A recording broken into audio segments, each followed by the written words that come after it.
Hello dear students, welcome to Phadu physics by VK. तो numerical number 1.3 exercise chapter number 1। तो आइए देख लेते हैं क्या न्यूमेरिकल बोल रहा है और क्या पूछा है। ठीक है, चलिए। पूछा है कि check the ratio K square by G M E M P इस डायमेंशन लेस। हमें चेक करना है भाई इसका डायमेंशन है कि नहीं है ना। फिर आगे क्या पूछा है कि आप टेबल, जो कोई भी टेबल होगा उसमें फिजिकल कांस्टेंट देखो और डिटरमाइन करो इस रेशियो की वैल्यू।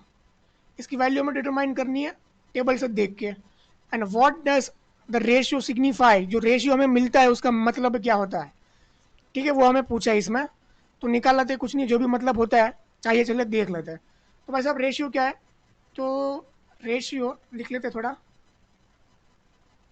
तो रेशियो दिया है आपको, क्या दिया, K square by G M E M P. तो सोचो कुछ क्या है ये, क्या सिग्निफाई क्या करता है, सोचते थोड़ा, स्क्रीन को पॉज करो, खुद से सोचो, और नहीं आ रहा तो फिर आगे बढ़ते हैं। ठीक है, चलिए। तो कुछ जुगाड़ लगाते हैं। और ये तो कुछ देखा देखा लग रहा है हमें, ये टर्म कुछ देखी देखी लग रही है और ये भी टर्म कुछ देखी देखी लग रही है। अरे ऐसा तो हमने पढ़ा था अभी अभी से चैप्टर में। कुलम भैया ऐसा कुछ बोल के गया कि कोई भी फोर्स हो दो चार्ज के बीच, वो लिखा जाता है के स्क्वायर बाय आर स्क्वायर, है ना। ये क्या था, इलेक्ट्रिकल फोर्स था। और ये भी क्या है, ये भी कुछ देखा देखा लग रहा है। ये कुछ था ग्रेविटेशन में, हमने पढ़ा था ऐसा कुछ ग्रेविटेशन में। याद करो, आपने फॉर्मूला देखा था कि कोई भी जो मास पार्टिकल है तो उसके पीछे लगने वाला फोर्स ऐसा कुछ था। ग्रेविटेशनल फोर्स हमने नाम दिया था। तो कुछ था G m1 m2/r²। अरे ये तो देखा देखा लग रहा है ना, तो देखा देखा लग रहा है। तो कुछ जुगाड़ लगाते हैं यहाँ पे। ठीक है, देखो मैं क्या कर रहा हूँ, के स्क्वायर जो है बटे मैं आर स्क्वायर कर रहा हूँ। और यहाँ पे भी क्या कर रहा हूँ, G m e m p पे लगा दूँ आर स्क्वायर। समझ आ रहा है। देखो कुछ कर जुगाड़ मैंने लगा दिया है। आर स्क्वायर से आर स्क्वायर कट, तो ये आ जाएगा ऊपर वाला स्टेप। मतलब है तो यही, घुमा फिरा के मैंने यही लिखा हुआ है, लेकिन जुगाड़ लगाया ताकि मैं आसानी से इसका आंसर निकाल पाऊँ। तो मुझे बता दो ये चीज़ क्या है, क्या है सोचो। फोर्स है, क्या है ये, फोर्स। ये चीज़ भी क्या है, फोर्स। क्या है ये, फोर्स। तो फोर्स बटे फोर्स क्या होता है, फोर्स बटे फोर्स क्या हो जाएगा, अरे क्या हो जाएगा, डायमेंशन लेस। क्या हो जाएगा, डायमेंशन लेस। इसका कोई डायमेंशन नहीं होगा, तो ये क्वांटिटी प्रूव हो गई डायमेंशन लेस है। कैसी है, डायमेंशन लेस। ठीक है, वैसे अगर आपको प्रूव करना तो लंबा चौड़ा भी तरीका है, आप उससे भी कर सकते हो। देखो आप के का डायमेंशन डालो, फिर ई का डायमेंशन डालो, फिर आर का डायमेंशन डालो। वैसे ही आप जी का डायमेंशन डालो, मास का डालो डायमेंशन, फिर डिस्टेंस का डायमेंशन डालो। सॉरी इसका तो नहीं, लेकिन आप जो यहाँ पे दिया है के E G M E M P, सबका डालो डायमेंशन, लंबा चौड़ा करो, 5 मिनट गवाओ, फिर आंसर लाओ। आंसर क्या आएगा लास्ट में, डायमेंशन लेस।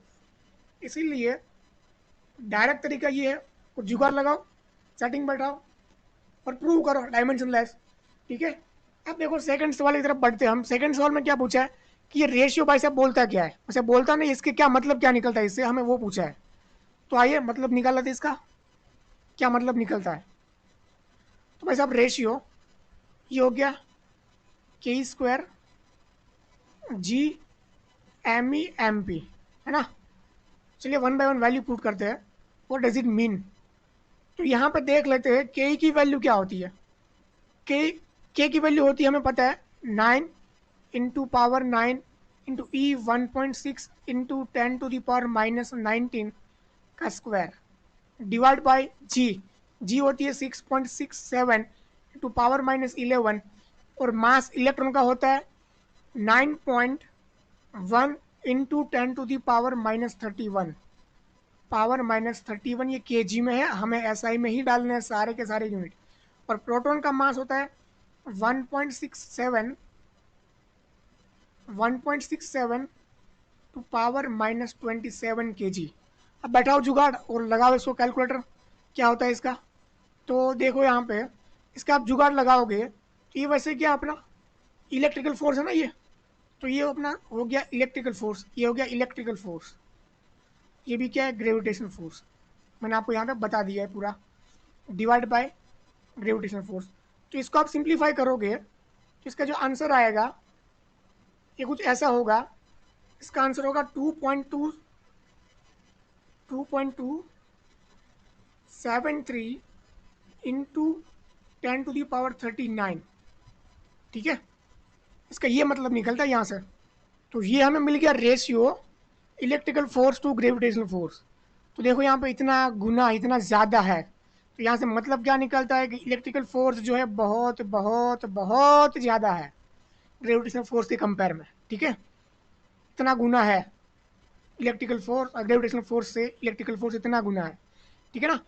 चलिए चैनल को सब्सक्राइब करिए, लाइक करिए, और नेक्स्ट न्यूमेरिकल देखते हैं।